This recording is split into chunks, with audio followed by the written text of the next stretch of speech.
Hello દોસ્તો, આપણે જઈએ છીએ ઉદયપુર. તો ચાલો કરીએ એક્સપ્લોર.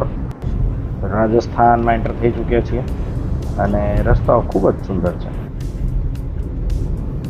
આ છે હોટલનો સ્વિમિંગ પુલ. ગરમી ખૂબ જ છે એટલે સ્વિમિંગની મજા માણી ને શરીરને તરોજાતા ઠંડુ કરી રહ્યા છીએ.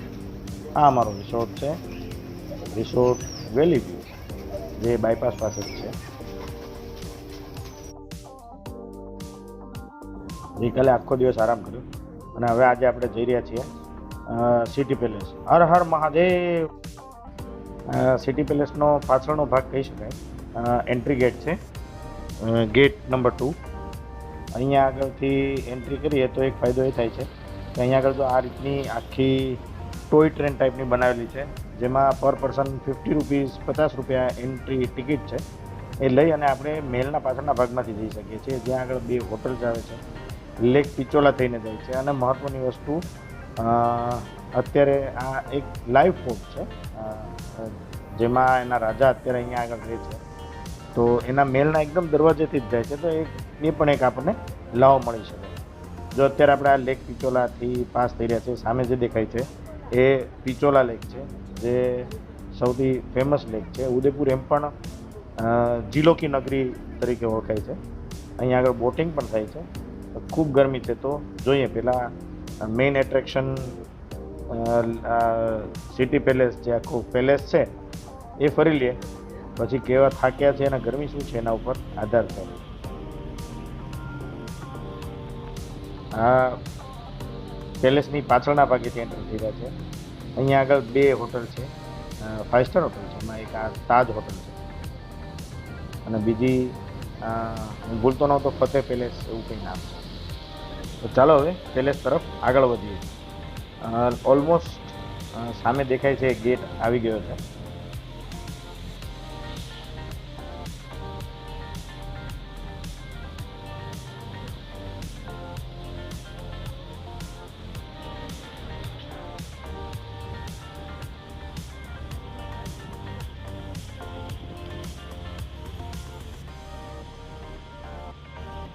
સામેથી આવે છે એવી ગોલ્ફ કાર્ટ જેવી બેટરી ઓપરેટેડ કાર પણ અહીંયા ચાલે છે. અને આ જમણી બાજુ અત્યારે જે આપ જોઈ રહ્યા છો એ અહીંના રાજાનો પેલેસ છે, મહારાજા લક્ષરાજસિંહ મેવાડ, જે મહારાણા પ્રતાપના વંશજોમાં આવે છે.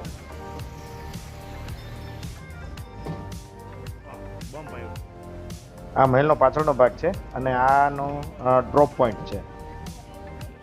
જો આખી આવી ટોય ટ્રેન પ્રકારની બનાવેલી છે, જેમાં એક જ સમયે લગભગ 35 થી 40 જણા આવી શકે છે. આ મહેલનો એન્ટ્રી ગેટ છે. મહેલમાં એન્ટ્રી ટિકિટ છે 400 રૂપિયા પર પર્સન. સિટી પેલેસ બહારથી પણ એટલો જ ભવ્ય લાગે છે. હાલ પણ રાજા અહીંયા રહેતા હોય, ખૂબ જ સરસ રીતે મેન્ટેન થયેલો છે. ચાલો આપણે મહેલની અંદર જઈએ. આ એક વખતના રાજા મહારાજોમાં યુદ્ધમાં વપરાતા હથિયારો છે. પહેલાં આટલું મોટું ડિસ્પ્લે હતું નહીં, પણ હમણાં થોડા સમય પહેલાં જ આનું રિનોવેશન થયું છે.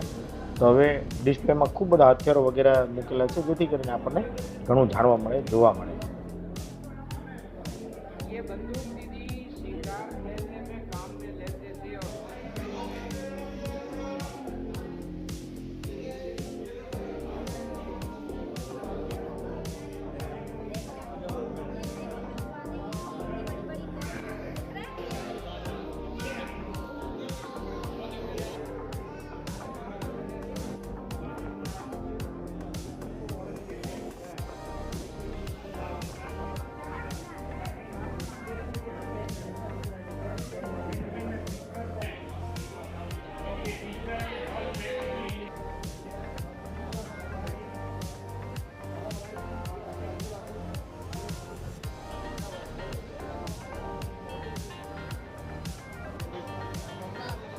અત્યાર સુધી આપણે મહેલનો ચોક વિસ્તાર જોયો, બહારથી જોયો. ચાલો હવે આપણે મહેલને અંદરથી નિહાળીએ. આ ગણેશજીની મૂર્તિ છે, જે લગભગ 400 થી 450 વર્ષ જૂની છે. અને આ છે લક્ષ્મીજીની મૂર્તિ.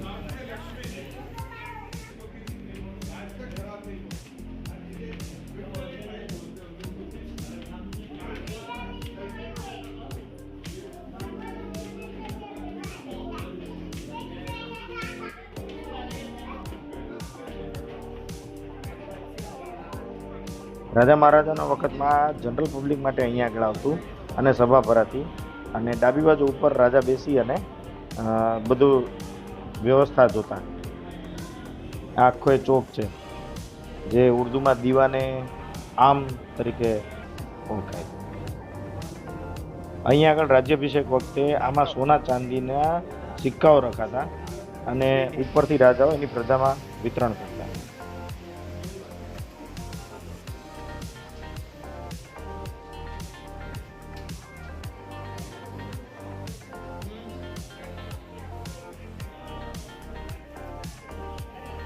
આ છે એ વખતનો રાણીઓનો સ્વિમિંગ પુલ એરિયા.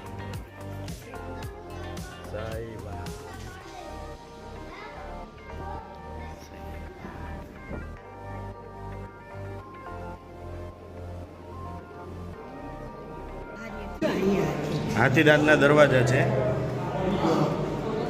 આખો શીશ મહેલ.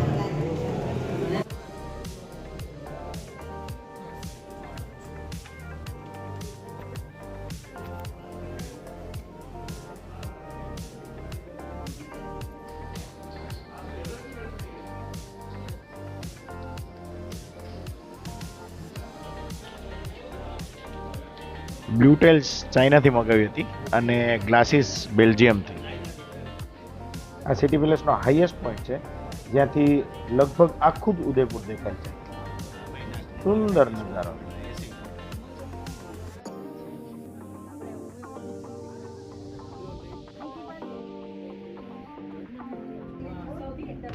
એકદમ ઊભા પગથિયા અને સાંકડા ગલીઓ જેવા રસ્તા જાણી જોઈને બનાવવામાં છે જેથી કરીને દુશ્મનો હુમલો કરે તો એક સાથે ના આવી જાય.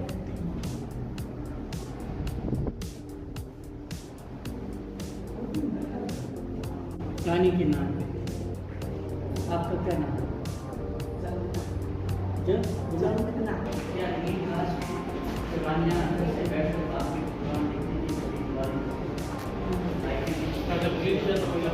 ये झूला था हेयर ड्राई मेकअप ड्राई के लिए, रानी के लिए दाशा उनका मेकअप करते थे.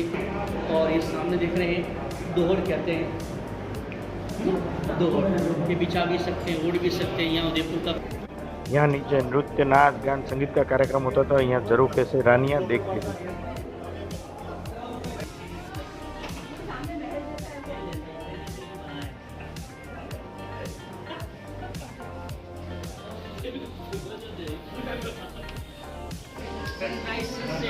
सुबह कप के साथ शाम होगी.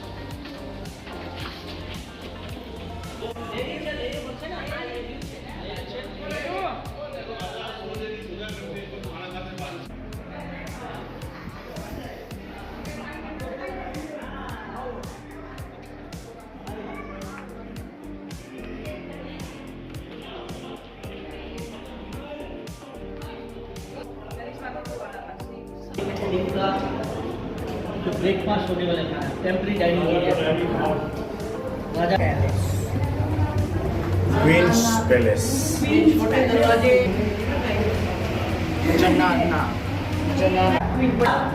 ये खाना बनाने के लिए कॉपर और ब्रास के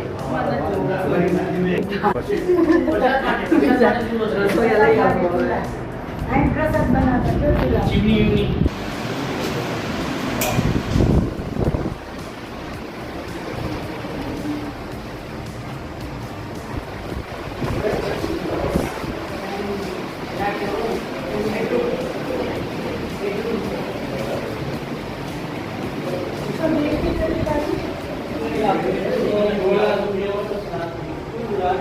भोग लगाना सब कुछ है.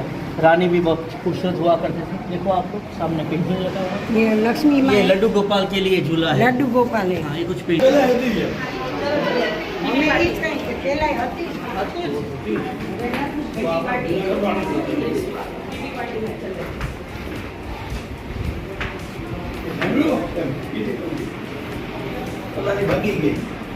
बीच में गद्दी देखो सेटअप देखो पूरा. बीच में राजमाता बैठते, लेफ्ट में मेहमान बैठते थे, है ना. मिडिल के लिए सगड़ी थी और उस समय कहने लगा कि ये भगवान का सब पेंटिंग है. और सामने देखो इधर इधर देखो कमरे थे, दासियाँ रहती थी. अभी यूनिवर्सिटी को पूरा सेटअप बनाया है, फिर पुतला बनाया दासी का. आगे वॉशरूम टॉयलेट है.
કવાડી છે,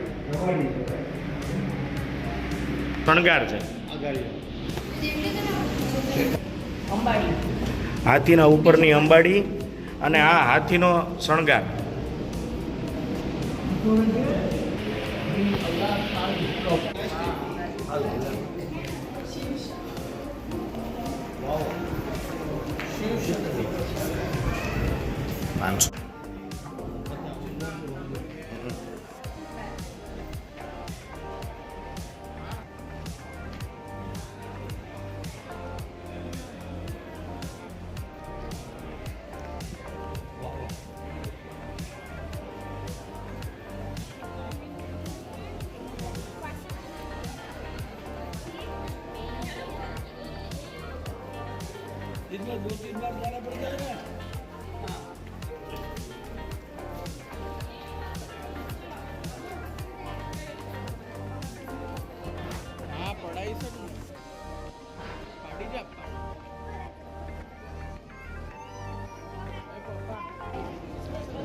ઇતિહાસની ભવ્ય ધરોહરને નિહાળી બહાર આવી ગયા છીએ. આ એન્ટ્રી પણ અહીંયાથી જ છે ને હવે એક્ઝિટ પણ અહીંયાથી છે. તોરણ ગેટ છે, આ તોરણ દરવાજો. આ ભવ્ય ધરોહરને જોઈ મન પ્રફુલ્લિત થઈ જાય છે અને આપણા ઇતિહાસ અને આપણા શૂરવીરો ઉપર ખૂબ જ ગર્વ થાય છે. જય મેવાડ, જય હિન્દ. આ જગ્યા પર પેલા હાથીઓનું યુદ્ધ થતું.